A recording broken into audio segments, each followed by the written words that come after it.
మన ప్రభు అయిన యేసుక్రీస్తు పరిశుద్ధ నామమున చేరిన సహోదరులందరకు పేరు పేరున వందనములు తెలియజేయుచున్నాను. ప్రియమైన సహోదరులారా, ఈరోజు వాక్యము అందజేయబోయే ముందు ప్రార్థన చేసుకొని మనము ఈ కార్యక్రమము ప్రారంభించుకుందాం. ప్రార్థన. పరిశుద్ధమైన తండ్రి, మిమ్మల్ని స్తుతిస్తున్నాం. యెహోవా రఫా, యెహోవా నువ్వు మమ్మల్ని స్వస్థపరచుము, మేము స్వస్థత నొందేదము. నిన్ను స్వస్థపరచు యెహోవాను నేనే అంటున్నావు. మా శరీరాల్లో ఏదైనా బలహీనతలుంటే యేసుక్రీస్తు నామములో స్వస్థపరిచి మంచి ఆరోగ్యం ఇచ్చి, తండ్రి మీ యొక్క వాక్యం బోధిస్తుండగా మీరే మాకు బోధించి సహాయం చేయమని పరిశుద్ధాత్మ చేత ప్రేమ లేఖనాలు గనుక మీ సహాయం కోరుతూ యేసుక్రీస్తు నామములో ప్రార్థించి వేడుకొనుచున్నాము తండ్రి, ఆమేన్. ప్రియమైన సహోదరులారా, ఈరోజు వాక్య భాగము చదువుకుందాం. యోహాను రాసిన 3వ పత్రిక 5వ వచనము.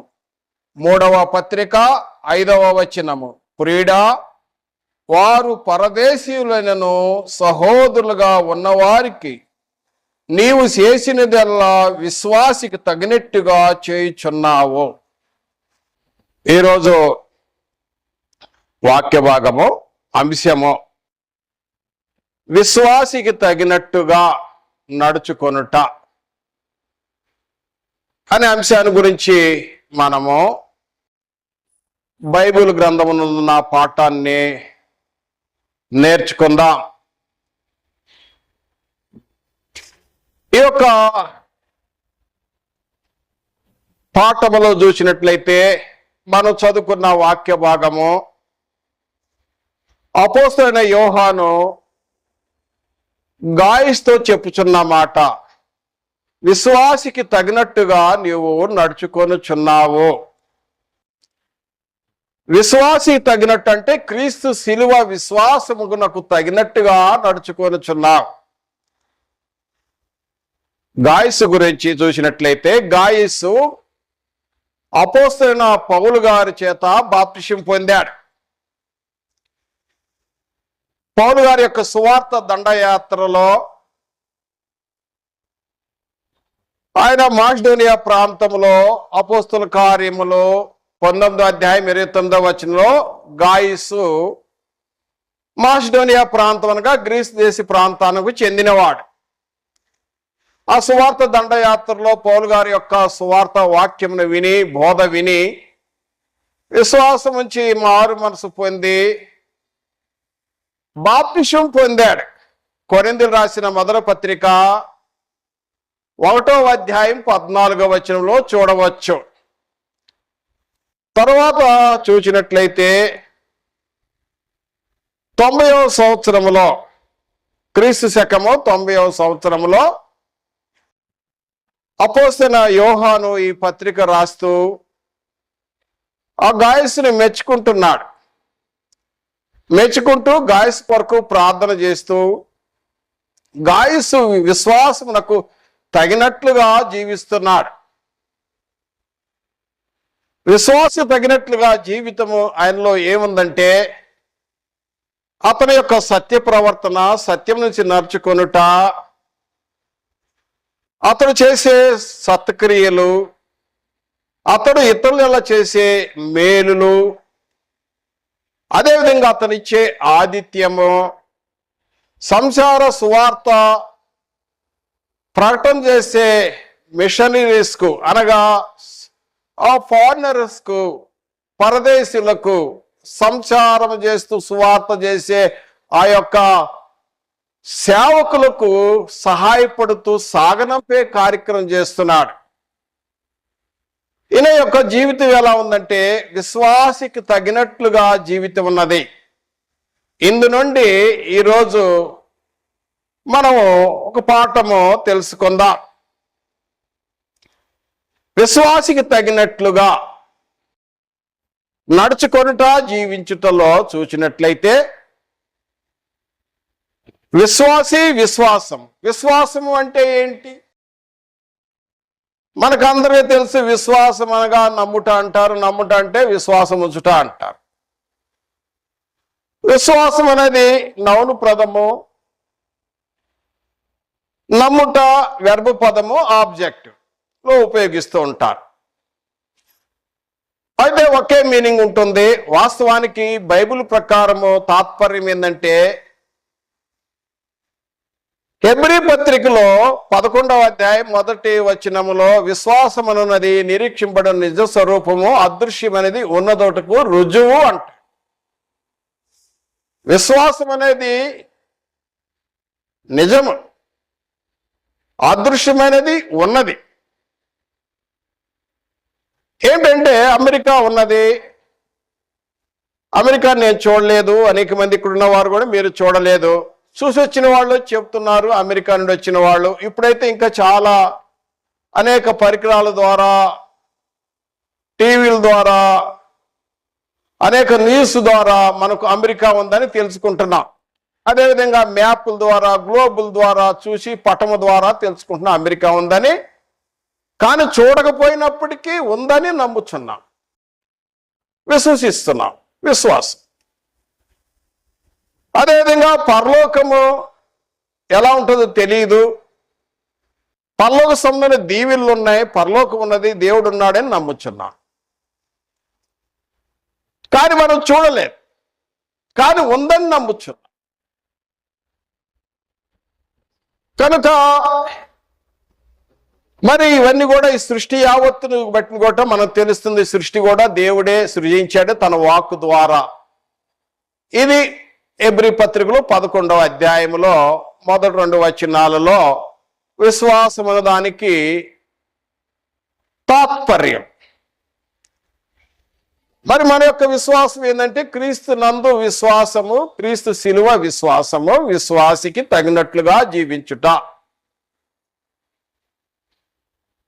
యేసుక్రీస్తు వారు ఈ లోకానికి 2000 సంవత్సరాల క్రితం వచ్చాడు. మనకు పరిశుద్ధ గ్రంథం రాయబడి ఉన్నది. ఆయన చేసిన సూచక్రియలు, ఆశ్చర్య కార్యాలు, ఇప్పుడున్న యెరూషలేములో ఉన్న ఆ యొక్క స్థలాలు, ఆ కొండలు, ఆ ప్రాంతాలు పరిశుద్ధ గ్రంథంలో కూడా ఉన్నాయి. ఇది సత్యము. 2000 సంవత్సరాలు అప్పుడు యేసు ప్రభువును జీవించాడు. అప్పుడున్న వారు చూశారు. వాళ్ళు చెప్తున్న మాటలు బట్టి యేసు ప్రభు వారు దేవుని కుమారుడని నమ్మి జీవం పొందినట్లుగా ఈ గ్రంథము రాయబడి ఉందని నమ్ముచున్నాం. ఇది విశ్వాసం. అయితే ఈ విశ్వాసములో మరి నడుచుకుంటున్నప్పుడు ఈ విశ్వాసము నమ్ముచున్నప్పుడు కేవలం ఒక విశ్వాసము మాత్రమే సరిపోదు. క్రియలతో కూడిన విశ్వాసము అవసరం. క్రియలతో కూడిన విశ్వాసం. ప్రాణం లేని శరీరం ఎలాగ మృతమో అలాగే క్రియలు లేని విశ్వాసం కూడా మృతం. విశ్వాసం అవసరం, విశ్వాసం ద్వారానే రక్షింపబడతాం. కానీ కేవలం విశ్వాసం మాత్రమే సరిపోదు. కనుక ఎందుకంటే ఒక విశ్వాసి విశ్వాసమునకు తగినట్లుగా జీవించాలంటే ముందుగా ఈ విషయాన్ని తెలియజేస్తున్నాను. ఒక విశ్వాసి క్రీస్తు యొక్క శిలువ యొక్క విశ్వాసులకు రావాలంటే దేవుని యొక్క ప్రణాళికలో బాప్టిజంతో ముడివేసి ఉంచి ఉన్నాడు. ఇది దేవుని యొక్క ప్రణాళిక. సాధారణంగా మనం చూసినట్లయితే ఈ బాప్టిజం కార్యక్రమంలో కొన్ని విషయాలు తెలియజేస్తున్నాను. కొందరు ఈ లోకంలో బాప్టిజం ఎలా తీసుకుంటారంటే, అందరూ బాప్టిజం తీసుకుంటున్నారు కదా, మేము కూడా బాప్టిజం తీసుకుంటాము అంటారు. బాప్టిజం తీసుకుంటూ ఉంటారు. కొందరు రేపు పెళ్ళుంది, పెళ్లి నిమిత్తము బాప్టిజం తీసుకుంటా ఉంటారు. కొందరు సమాధులో మెంబర్షిప్ కోసము బాప్టిజం తీసుకుంటూ ఉంటారు. కొందరు డబ్బుల కోసము, లోన్ల కోసము, దాని నిమిత్తం ఆ సర్టిఫికెట్ కోసము బాప్టిజం తీసుకుంటూ ఉంటారు. జరిగేవి ఇవి. కొందరు మరి ఈ యొక్క ప్రలోభాలకు గురై కూడా తీసుకునే అవకాశం ఉంది. కానీ ఆ విధంగా బాప్టిజం తీసుకుంటే ప్రయోజనము ఏమీ లేదు. విశ్వాసికి తగినట్లుగా జీవించలేరు. మరి ఇంకొక విషయం ఏంటంటే, కొందరు చిన్న పిల్లలకు కూడా బాప్టిజం ఇస్తూ ఉంటారు. కనుక ఈ విధంగా జరిగినప్పుడు తీసుకున్న బాప్టిజంలో దేవుని యొక్క ప్రణాళికలో, ఆయన యొక్క ఉద్దేశంలో విశ్వాసికి తగినట్లుగా జీవించలేరు. ఎందుకంటే మనం నేర్చుకుంటున్న పాఠ్య భాగం ఏంటంటే, విశ్వాసికి తగినట్లుగా జీవించుట, విశ్వాసికి తగినట్లుగా నడుచుకొనుట అనే అంశాన్ని గురించి మనము చూస్తున్నాం. ప్రియమైన సహోదరులారా, మరి ఈ యొక్క కార్యక్రమంలో విశ్వాసికి తగినట్లుగా జీవించుటలో దేవుని యొక్క సంకల్పం, దేవుని ప్రణాళిక ఏమిటంటే బాప్తిసము. బాప్తిసం, ఈ బాప్తిసం అనేది ఒక క్రియ. ఈ బాప్తిసము పరిశుద్ధ గ్రంథములో ఎవరు తీసుకున్నారు అంటే, చరిత్ర పుస్తకములో అపోస్తల కార్యములో మనం చూసినట్లయితే,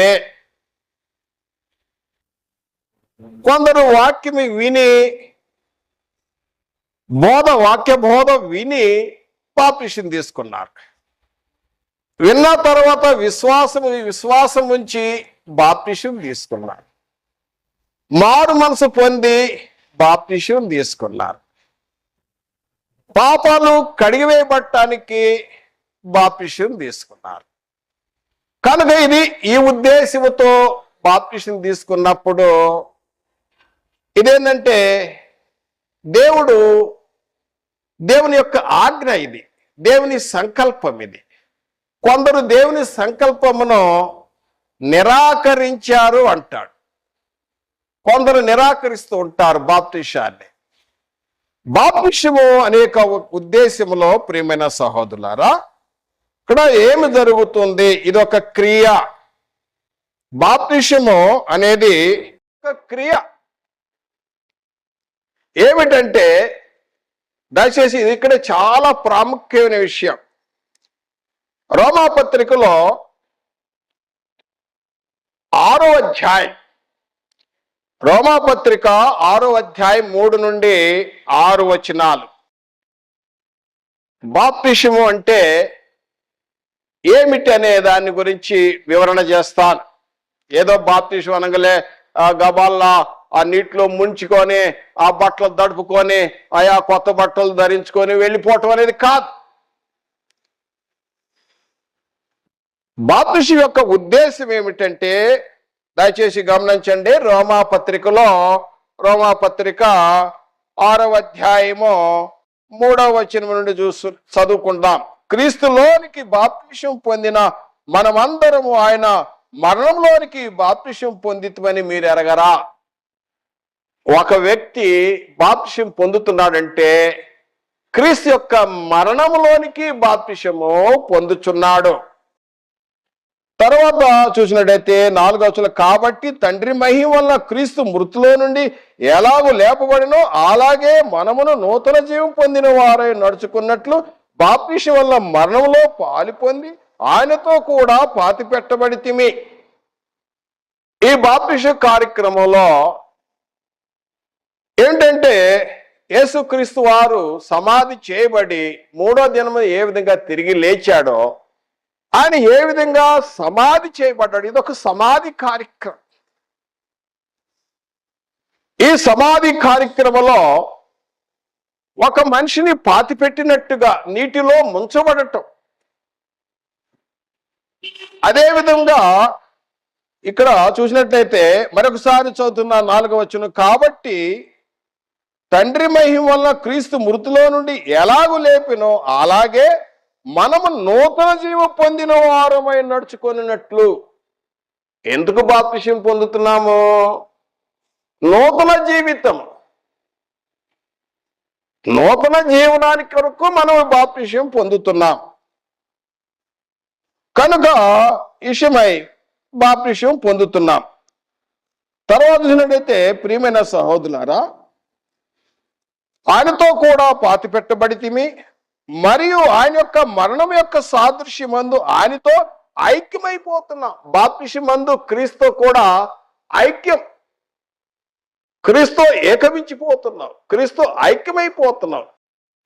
ఆయన సంఘాన్ని శిరస్సుగా ఉంటే ఆయన శరీరముగా ఐక్యమైపోతున్నాం ఇక్కడ.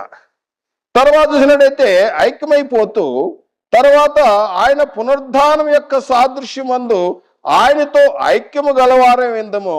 ఏలనగా మనం ఇకనకు పాపముగా దాసులుగా ఉండకు పాప శరీరము నిరర్ధకమైనట్లు ప్రాచీన స్వభావం ఆయనతో కూడా సిలువ వేస్తున్నాం.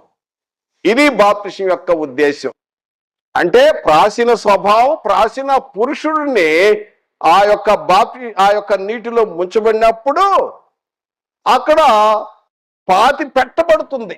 ప్రాచీన స్వభావం సిలివేయబడుతుంది అక్కడ. తర్వాత పాప విషయంలో చనిపోతున్నాం. అది ఎందుకంటే తర్వాత చూసినట్టే ఏలనగా మనమికనకు పాపంగా దాసులుగా ఉండకూడదు. ఇంతకుముందు పాపానికి దాసులుగా ఉన్నాం, ఇప్పుడు పాపం నుండి విముక్తుడవుతున్నాం. బాప్తిస కార్యక్రమం అందు విముక్తుడవుతున్నాం కాబట్టి పాప శరీరం ఏమవుతుంది? నిరర్థకం అవుతున్నట్లుగా మన ప్రాచీన స్వభావం ఆయనతో కూడా సిలువేయబడుతున్నాం. ప్రాచీన స్వభావం సిలువేయబడుతుంది. ఇది బాప్తిసం యొక్క ఉద్దేశం. కాబట్టి మరలా మీరు చదవండి రోమాపత్రిక 6వ అధ్యాయం 3 నుండి 6వ వచనం. తర్వాత 7వ వచనంలో మొదటి భాగం అంటాడు. 7వ వచనం మొదటి భాగంలో చనిపోయిన వాడు పాప విముక్తుడు. పాప విషయంలో చనిపోతే పాపానికి విముక్తుడైపోయాడు. అది బాప్తిసం యొక్క ఉద్దేశం. విశ్వాసికి తగినట్లుగా జీవించటానికి తప్పనిసరిగా ఈ బాప్తిసం అనే కార్యక్రమంలోనికి రావాలి. కేవలం విశ్వాసం ఉంచేనయ్యా, చాలా విశ్వాసి, పండగలు బాగా చేస్తున్నాను, ఉపవాసాలు ఉంటాను అంటే అనుకుంటే కాదు. ఈ కార్యక్రమం జరగాలి. పౌలు గారు అంటాడు గలతీ పత్రిక 2వ అధ్యాయం 20వ వచనంలో, శరీరము దాని ఇచ్చలతోనూ దురాశలతోనూ సిలువ వేశాను అంటాడు. తర్వాత పౌలు గారు అంటాడు గలతీ పత్రికలో 6వ అధ్యాయం 14వ వచనంలో చూసినట్టే 6వ అధ్యాయం 14వ వచనంలో ఆయన అంటాడు, అయితే మన ప్రభు అయిన యేసు క్రీస్తు సిలువను తప్ప మరి దేనిని అతిశయించుకుందును, నాకు దూరమగును గాక, దానివల్ల నాకు లోకముకు నేను సిలువేయబడి ఉన్నాను. లోకానికి సిలువేయబడాలి. ఎప్పుడైతే నువ్వు లోకానికి సిలువేసేస్తావో, ఎందుకంటే ఒక విశ్వాసికి తగినట్లుగా జీవించాలంటే లోకంతో సిలువేయబడాలి. లోకంతో సిలువేయబడ్డప్పుడు అంటే ఆ పాపానికి సిలువేసినప్పుడు ఇక లోక సహవాసం ఉండదు. లోకం ఏమనుకుంటుంది? వాడితో మనకేం పని. అదేవిధంగా మనమేమనుకుంటే ఎప్పుడైతే మనం నిజంగా సిలువేయబడుతున్నామో, శరీరం దాని ఇచ్చలతోనూ దురాశలతోనూ ఎప్పుడైతే సిలివేసామో ఇంకా లోకంతో పని ఉండదు. ఇది తాత్పర్యం. ఎప్పుడైతే మనం క్రీస్తు యేసులోనికి బాప్తిసం పొందుతున్నామో, గలతీ పత్రిక 3వ అధ్యాయం 26వ వచనంలో, క్రీస్తు యేసులోనికి బాప్తిసం పొందిన మీరందరూ క్రీస్తును ధరించుకుంటున్నాం. We put on Jesus Christ. నేను వస్త్రాలు ధరించుకున్నట్టుగా, ఈ వస్త్రాలు ధరించుకున్నట్టుగా యేసుక్రీస్తును అంతరంగంలో ధరించుకుంటున్నాం. పేతురు భక్తుడు అంటాడు, ఇక పాప విషయంలో చనిపోయిన తర్వాత ఇక నీతి విషయంలో జీవించాలి. పేతురు భక్తుడు అంటాడు, చూడు ఏ విషయం. పేతురు రాసిన మొదటి పత్రిక, దయచేసి గమనించండి. పేతురు రాసిన మొదటి పత్రిక 2వ అధ్యాయం 24వ వచనం, 2వ అధ్యాయం మనము పాప విషయమై చనిపోయి నీతి విషయమై జీవించినట్లు. పాప విషయంలో చనిపోయాం. ఇది బాప్తిస్మం యొక్క ఉద్దేశం. పాప విషయంలో చనిపోవాలి, ఇక నీతి విషయంలో జీవించాలి. క్రీస్తు మన పాపల కొరకు చనిపోయాడు. శిలువపై 6 గంటల్లో ఎంతో కఠోరమైన శిక్ష వేస్తే మనం ఏం చేయాలంటే మన పాపం విషయంలో చనిపోవాలి. కోమాలో ఉండకూడదు. పాప విషయంలో పూర్తిగా చనిపోవాలి. బాప్తిస్మం అంటే అది ఉద్దేశం. పాతి పెట్టబడాలి. ప్రాచీన స్వభావం.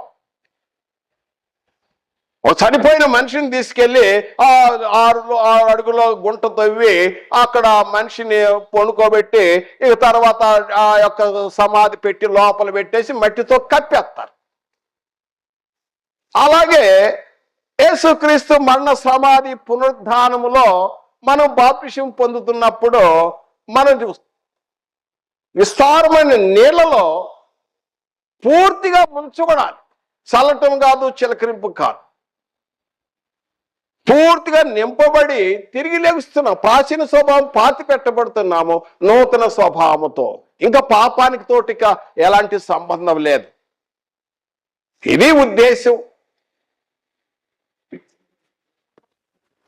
విశ్వాసికి తగినట్లుగా ఈ యొక్క జీవితం కొనసాగాలంటే మొదటగా ఈ క్రియ జరగాలి. ఎప్పుడైతే ఈ యొక్క బాప్తిస్మం జరిగిందో ఈ యొక్క క్రియ దేవుని యొక్క సంకల్పం చెప్పాం. ఇది దేవుని యొక్క ప్రణాళిక, రక్షణ సంకల్పం. అది కూడా ఇది క్రీస్తు నందు జగత్తు పునాది వేయబడక మునిపే దేవుని యొక్క ఆలోచన. ఇది దేవుని యొక్క భవిష్యత్తు జ్ఞానము. కనుక ఎప్పుడైతే ఆ యొక్క వ్యక్తి బాప్తిస్మం పొంది బయటకు వచ్చాడో ఇక అతడు ఏమైపోయాడు? కొత్త జన్మ, ఒక కొత్తగా జన్మించిన శిశువులాగా అయిపోయాడు. కొత్త జన్మ, నూతన సృష్టి, కొత్త సృష్టి. పాత సృష్టి అయిపోయింది, పాతవి గతించినాయి. ఎందుకంటే ఆ యొక్క మరణ సమాధి పునరుద్ధానములో క్రీస్తు కూడా ఐక్యమయ్యావు. యేసు రక్తము టచ్ అయిపోయింది. ఎందుకంటే ఆయన మరణ సమాధి పునరుద్ధానంలో ఎప్పుడైతే బాప్తిస్మం పొందావో, బాప్తిస్మం ఇచ్చే వ్యక్తి, బాప్తిస్మం తీసుకున్న వ్యక్తి, 3వ వ్యక్తి వచ్చారంటే యేసు రక్తం వచ్చింది. యేసు రక్తము, యేసు రక్తం ప్రతి పాపమును కడిగి పవిత్రులుగా చేయబడుతున్నది. కనుక నా ప్రియ సహోదరులారా గమనించాలి. అందుకోసము ఈ యొక్క క్రియ యొక్క మార్పు జరగాలి తప్పనిసరిగా. ఎప్పుడైతే ఈ యొక్క కార్యక్రమం జరిగిందో క్రీస్తు కూడా ఐక్యమై ప్రధానము చేయబడుతున్నాం. ప్రధానము. కొరింథీయులకు రాసిన 2వ పత్రిక 11వ అధ్యాయం 2వ వచనంలో ప్రధానం చేయబడిన ఒక కన్యక, పవిత్రమైన కన్యకగా ఒక ఎదగాలి ఆత్మీయంగా. ఎప్పుడైతే ఈ బాప్తిస్మ క్రియ జరిగిందో అప్పుడు కొత్త జన్మ జనించాడు, నూతన సృష్టి అయ్యాడు, క్రీస్తును ధరించుకుంటున్నాడు, పాపాలు కడిగివేయబడుతున్నాయి, నీతిమంతుడుగా తీర్చబడుతున్నావు. యేసు చెప్పిన ఆ శ్రేష్టమైన జీవితములో విశ్వాసికి తగినట్లుగా జీవించే జీవితంలో సత్య జీవ మార్గంలోనికి ప్రవేశమైంది.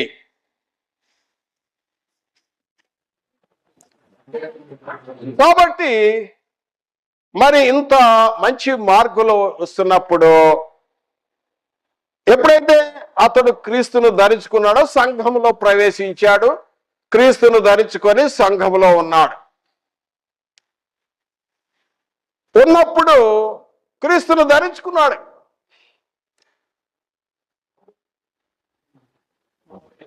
ఎందుకంటే చూసినట్టయితే క్రీస్తును ధరించుకున్న తర్వాత మరలా తొలగిపోయే అవకాశం కూడా ఉన్నది, తొట్టిల్లే అవకాశం కూడా ఉన్నది. తాను నిలుచున్నానని తలంచుకున్నవాడు పడిపోకుండా జాగ్రత్త అంటున్నాడు.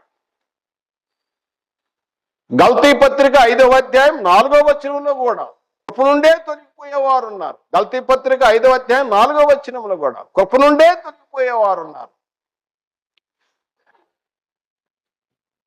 రక్షణ పొందిన తర్వాత ఆ విశ్వాసం, క్రీస్తు శిలువ విశ్వాసం నుండి తొలగిపోయే అవకాశం ఉన్నది లేఖనాలు చెప్తున్నాయి.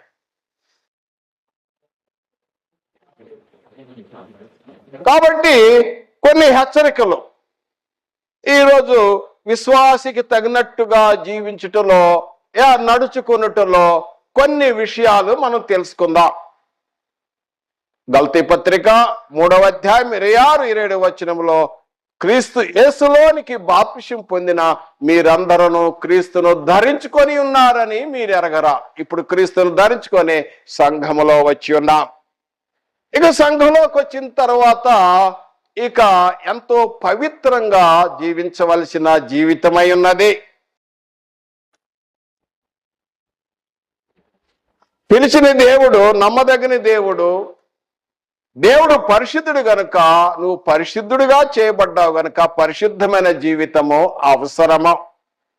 ఎందుకంటే విశ్వాసికి తగినట్టుగా జీవితములో నడుచుకోవాలి. విశ్వాసికి తగినట్లుగా నడుచుచున్నప్పుడు ఎలాంటి ఆత్మ సంబంధమైన రోగాలు, బలహీనతలు ఉండకూడదు. కొన్ని ఆత్మ సంబంధమైన బలహీనతలు ఉంటాయి. పౌలు గారు కొరింథీ రాసిన మొదటి పత్రికలో 11వ అధ్యాయంలో 17-18 వచనాలు అంటాడు, ఈ ఆజ్ఞ ఇచ్చుచు మిమ్మల్ని మెచ్చుకొనను. ఏంటంటే ప్రభు బల్ల కార్యక్రమం. మనం క్రీస్తును ధరించుకొని సంఘంలో చేరిన తర్వాత అపోస్తల బోధ సహవాసం రొట్టె విరిచే కార్యక్రమం చేస్తూ ఉంటాం. ఈ రొట్టె విరిచే కార్యక్రమంలో మనం రొట్టె విరిచే వారము ఎలాంటి కక్షలు, ద్వేషాలు, అసూయలు, పగలు ఉండకూడదు. కొరింథీ రాసిన మొదటి పత్రిక 11వ అధ్యాయం 17-18 వచనములో మీలో కక్షలు కలవని వినుచున్నాను, అది కొంతవరకు నిజమే అని నమ్ముచున్నాను. 30వ వచనం 11-30వ వచనంలో అంటాడు పౌలు గారు, మీలో కొందరు బలహీనులను, రోగులను నిద్రించుచున్నారు. ఆత్మీయంగా చనిపోతున్నారు, బలహీనులై ఉన్నారు, రోగులై ఉన్నారు. క్రీస్తును ధరించుకున్నాక క్రీస్తును ధరించుకొని రోగులుగా ఉండకూడదు. క్రీస్తును ధరించుకొని రోగులుగా ఉండకూడదు. ఎందుకంటే ఇటీవల నేను చాలా అనారోగ్యానికి గురయ్యాను. అందుకని నా ప్రార్థనలో కూడా యెహోవా రఫా, నువ్వు నన్ను స్వస్థపరిస్తే నేను స్వస్థత నందునని ప్రేయర్ చేసుకున్నా. ఆయన స్వస్థపరిచేది యెహోవా. కనుక నేను ఒకప్పుడు ఒక 2 years క్రితం చాలా వీక్ అయిపోయాను, సన్నగా రోగి అయ్యాను. క్రిస్మస్ సందర్భంలో జనవరి 1st కార్యక్రమం సందర్భంలో అందరూ, ఇంటి వారందరూ నూతన వస్త్రాలు, ఖరీదు గల వస్త్రాలు కొనుక్కుంటున్నారు. నాకు కూడా కొత్త వస్త్రాలు తీసుకొస్తా ఉన్నారు, న్యూ డ్రెస్సెస్, ఖరీదు గల వస్త్రాలు. 10 కిలోలు వెయిట్ తగ్గాను, చాలా వీక్ అయ్యాను. నేను అన్నాను, నాకెందుకు, నాకు జబ్బు ఉంది, ఈ జబ్బు మీద ఉన్నాను, జబ్బులో ఉండి మీరు కొత్త డ్రెస్ వేస్తే నాకు ఏం ప్రయోజనమో, చేతులన్నీ సన్నబడిపోతున్నాయి, చాలా వీక్ అయిపోతున్నాను, నాకు కొత్త డ్రెస్ వేసుకుంటున్నాను, నేను రోగిని కదా, నాకెందుకు కొత్త వస్త్రాలు అని అన్నాను. ఎందుకు ఈ సాదృశ్యం చెప్తున్నామంటే మనం క్రీస్తును ధరించుకున్నాక ఆత్మ సంబంధమైన రోగాలు ఉండకూడదు. ఇదే సాదృశ్యం. రోగుల కొరకు వైద్యుడు, పాపుల కొరకు క్రీస్తు అవసరం. అయితే క్రీస్తును ధరించుకున్న మనము ఆత్మ సంబంధమైన ఎలాంటి రోగాలు ఉండకూడదు. రోగాలు ఉన్నాయంటే ఉండే ఆత్మ సంబంధమైన రోగాలు, బలహీనులు, రోగులు, నిద్రించేవారు ఉన్నారు. అవి ఏంటంటే ఎలాంటి రోగాలంటే కక్షలు, ద్వేషములు, ఉన్నాయి, కక్షలు ద్వేషములు ఉన్నాయి. అవి చదువుకుందాం. దయచేసి చూడండి, గల్తీ పత్రికలో ఎలాంటి రోగాలు ఉన్నాయో గల్తీ పత్రికలో 5వ అధ్యాయము 19వ వచనము నుండి 21వ వచనం వరకు శరీర కార్యములు స్పష్టమైనవి. శరీర కార్యములు స్పష్టమై ఉన్నవి. అవేమనగా జారత్వము, అపవిత్రత, కామకత్వము, విగ్రహారాధన, అవిచారము, ద్వేషములు, కలహములు, మస్త్రములు, క్రోధములు, కక్షలు, భేదములు, విమతములు, అసూయలు, మత్తతులు, అల్లరితో కూడిన ఆటపాటలు. ఇవి ఆత్మ సంబంధమైన జబ్బు. ఇది ఇవి ఒక వైరస్, క్రిములు. క్రీస్తును ధరించుకున్నావు, బాప్తిసం పొందావు, కానీ ఈ జబ్బులు ఉన్నాయి. యేసు ప్రభు వారు కూడా మార్కు సువార్తలో 7వ అధ్యాయంలో, దయచేసి గమనించండి, మార్కు సువార్త 7వ అధ్యాయము లోపల నుండి అనగా మనుషుని హృదయంలో నుండి దురాశలను, జారత్వము, దొంగతనమును, నరహత్యలు, వ్యభిచారములను, లోపములను, చెడుతనము, కృత్రిములను, కామ వికారములు, మస్త్రములు, దేవదోషము, అహంభావు, అవివేకము, ఈ లోపల నుండి వచ్చాయి. తిన్న ఆహారం వల్ల ఏం కాదు, ఇది విసర్జన అయిపోతుంది. కానీ లోపల హృదయం నుండి వస్తాయే ఈ పెద్ద భయంకరమైన రోగ క్రిములు. వీటిని చంపేయాలి. పౌలు గారు అంటాడు కొలసీ పత్రికలో 3వ అధ్యాయం 5వ వచనంలో, వీటిని చంపేయండి. అంత మాత్రమే ధనాపేక్ష అయిన లోభత్వం, విగ్రహారాధైన ధనాపేక్ష లోభత్వాన్ని చంపేయండి అంటాడు. అన్ని చంపేస్తారు, దాన్ని చంపేయరు. కొన్నిటిని చంపేస్తున్నారు, క్రీస్తుని ధరించుకున్నారు, కొన్నిటి చంపేస్తున్నారు. వాళ్ళకి ఇష్టమైన ఏది ఇష్టం కాదో వాటిని చంపేస్తున్నారు. వ్యభిచారం నచ్చలేదు, దాన్ని చంపేశాడు. దొంగతనం మానేశాడు, అబద్ధాలు చంపేశాడు. ఈ విధంగా అనేకమైన చంపేసుకుంటూ వచ్చాడు. కొన్నిటిని చంపుతాడు, కొన్ని బతికిస్తున్నాడు. కానీ పౌలు గారు ఏమంటాడంటే కొలసీ పత్రికలో 3వ అధ్యాయము 5వ వచనంలో వాటిని చంపేయండి, కిల్ అన్నాడు. పాత నిబంధనలో దేవుని యొక్క ఆజ్ఞ ప్రకారం సమూయేలు ద్వారా దేవుడు చెప్పాడు, అమాలేకీయులు అందరినీ హతమార్చమన్నాడు.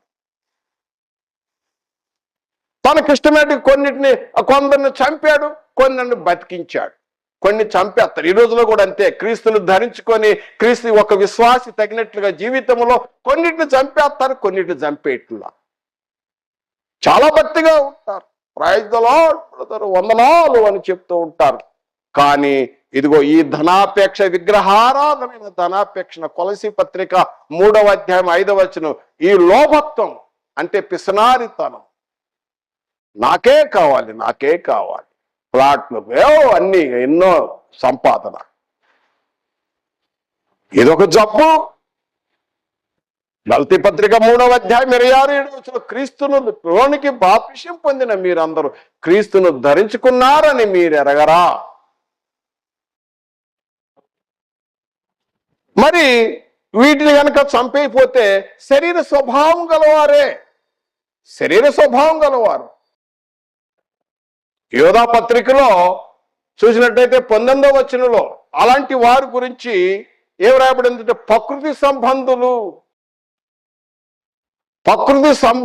ఈలోక సంబంధులు అంటాడు. ప్రకృతి సంబంధులు. ఇక్కడ రోమాపత్రికలో దయచేసి గమనించండి, 8వ అధ్యాయం, రోమాపత్రిక 8వ అధ్యాయములో 8వ వచనం నుండి 8-9 వచనములో ఇక్కడ కూడా ఈ శరీర కార్యాల గురించి చెబుతూ 8వ అధ్యాయం 8వ వచనములో నుండి, కాగా శరీర స్వభావము గలవారు దేవుని సంతోషపరచలేరరు. దేవుని ఆత్మ మీలో నివసించుచున్న ఎడల మీరు ఆత్మ స్వభావము గలవారే గాని శరీర స్వభావము గలవారు కారు. క్రీస్తును ధరించుకున్నాక మరలా శరీర కార్యాలు చేస్తున్నారంటే అక్కడ ఏం జరిగింది? ఆ బాప్తిస కార్యక్రమంలో ఆ ప్రాచీన పురుషుణ్ణి పూర్తిగా పాతి పెట్టబడలేదు. ఆ పాప పురుషుణ్ణి సిలువ వేయలేదు.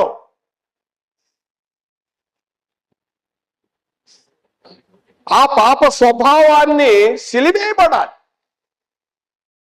ఒక క్రీస్తు శిలువ విశ్వాసికి తగినట్లుగా జీవించాలంటే ప్రాచీన పురుషుడిని సిలువ వేయాలి, ప్రాచీన స్వభావాన్ని పాతి పెట్టబడాలి.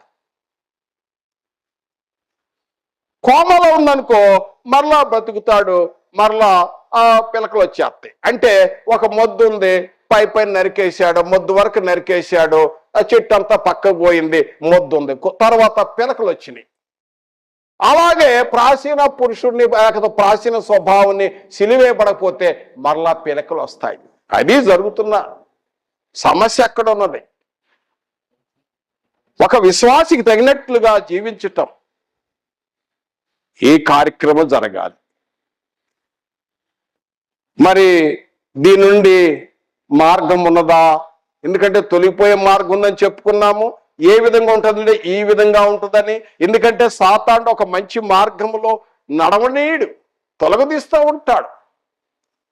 అపవాది అనేక విధాలుగా వాడు చాలా తంత్రగాడు. పౌలు గారు అంటాడు, వాని తంత్రంలో మనం ఎరగని వారము కాదు, వానికి ఉన్న డిజైన్స్ మారుస్తూ ఉంటాడు. కరోనా వైరస్ రూపాంతరం చెందినట్లుగా వాడు కూడా డిజైన్ చేస్తూ ఉంటాడు. ఏదో ఒక మార్గం, ఆ యొక్క సత్య మార్గం నుండి తొలగదీయాలని హెబ్రీ పత్రిక 12:2 సులువుగా చిక్కులు పెట్టి తొలగిస్తూ ఉంటాడు. ఇలాంటి ఆత్మ సంబంధమైన ఈర్ష్య, ద్వేషం, అసూయ, కక్ష, వ్యభిచారం ఇవన్నీ ఏంటంటే అంతరంగం, ఆత్మ సంబంధమైన రోగాలు. ఈ అంతరంగమైన రోగాలు పెట్టుకొని క్రీస్తును ధరించుకొని ఉంటే ప్రయోజనం ఏమి లేదు. ఇందాక ఉదాహరణ చెప్పాను. రోగిగా ఉన్నాడు, అతడు కొత్త డ్రెస్ వేసి కూర్చున్నాడు. ఏం లాభం? కొత్త డ్రెస్కి ప్రయోజనం ఏమి లేదు. క్రైస్తవ జీవితం కూడా అంతే. ఒక విశ్వాసికి తగినట్లుగా జీవించాలంటే జీవితంలో ఆ మార్పు, ఎందుకంటే ఇదొక శ్రేష్టమైన మార్గం. యేసు ప్రభు అడుగుజాడలు మనకు ఉంచిపోయిన మార్గం. ఈ మార్గంలో నడుచుకుంటున్నప్పుడు తప్పనిసరిగా క్రీస్తును పోలి నడుచుకునే క్రీస్తు శిలువ విశ్వాసములో మనం ప్రవేశించాం. మరి ఏదైనా ఇలాంటి పొరపాటు జరిగినప్పుడు, మనలో ఏదైనా అలాంటి కక్షలు, ద్వేషాలు, ఏమైనా అసూయలుంటే, మనలో ఏమనుంటే దిద్దుబాటు చేసుకోవాలి. మనం ప్రతి ఆదివారం సంఘానికి వస్తాం, వచ్చి 2-3 పాటలు పాడుకొని కానుకలు ఇచ్చేసి ప్రార్థన చేసి కూర్చొని వెళ్ళిపోయే కార్యక్రమం కాదు. సంఘానికి ఎందుకు వస్తున్నాం? మనలో ఉన్న లోపాలు దిద్దుబాటు, ఎక్కడ లోపాలు ఉన్నాయో అక్కడ వాటిని సవరణ చేసుకోవాలి, దిద్దుబాటు చేసుకోవాలి. వాక్యం శ్రద్ధగా వినాలి, హృదయంలో నాటపడాలి. వాక్యం ద్వారా ఉతక స్నానం చేయబడాలి. ఉతక స్నానం అంటే ఒక నీటితో వస్త్రాలు ఉతికినట్లుగా యేసు రక్తంతో, వాక్యంతో శుద్ధి చేయబడాలి. అందుకు సంఘానికి వస్తున్నాం. ఆ లోపాలు ఏమనంటే సరిదిద్దుకోవాలి. ఇది దేవుడు కోరుతున్నది. కాబట్టి మరి ఏదైనా లోటులుంటే మరి ప్రభు చెంత ఒప్పుకుంటే, ప్రభువా నా జీవితంలో నేను అనేక చోట్ల నా సహోదరులతో నేను ఎన్నో పొరపాట్లు పడ్డాను, ఇంకా అలాంటివి ఏమైనా లోపాలుంటే మన మనస్సులో ఒప్పుకోవాలి, ఒప్పని వదిలేయాలి. మళ్ళా హ్యాబిచ్యువల్గా చేయకూడదు. వెలుగులో ఉన్నామని వెలుగులో నడిచినప్పుడే యేసు రక్తం ప్రతి పాపము కడిగివేస్తుంది.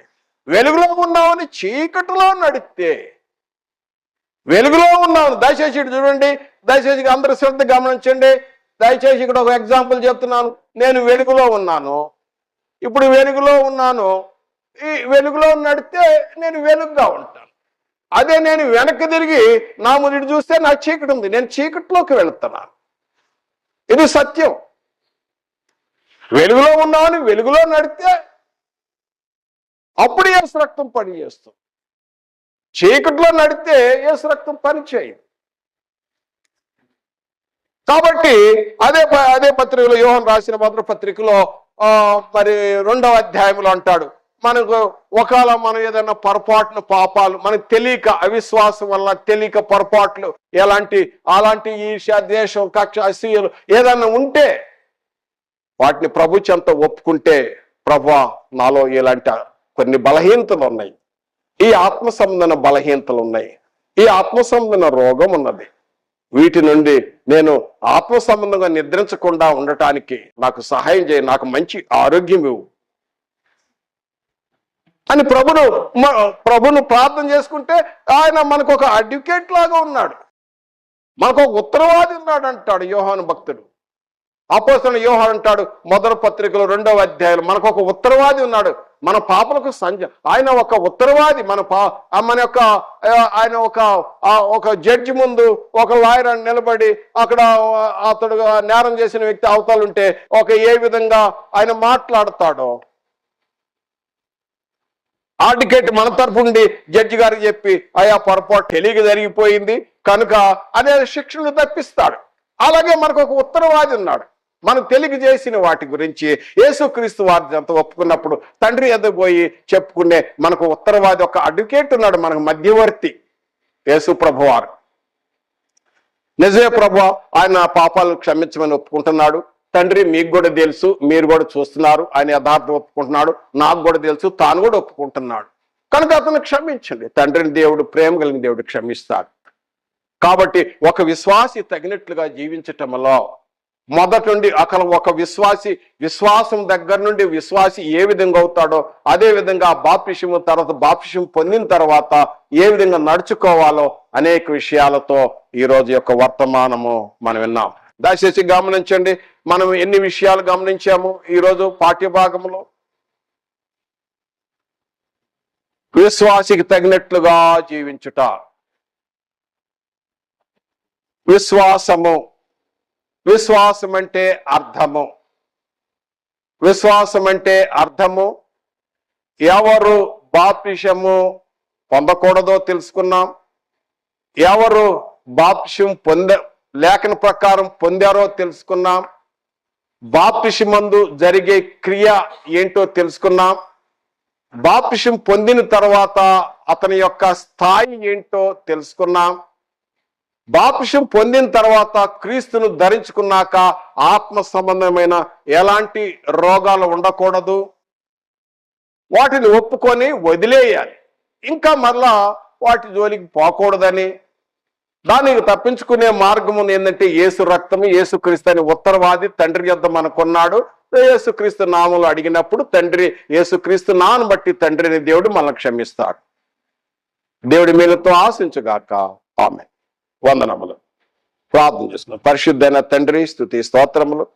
కేవలం మానవులం మేము, మాలో అనేకమైన బలహీనతలు ఉంటాయి, ఏమైనా లోటుపాట్లుంటే క్షమించమని, ఏం ప్రకటిస్తున్నామో అదే విధంగా నడుచుకుంటకు, ఏ విధంగా నడుచుకుంటున్నామో అదే ప్రకటన చేయటకు మాకు సహాయం చేయమని యేసుక్రీస్తు నామమున ప్రార్థించి వేడుకొనుచున్నాము తండ్రి.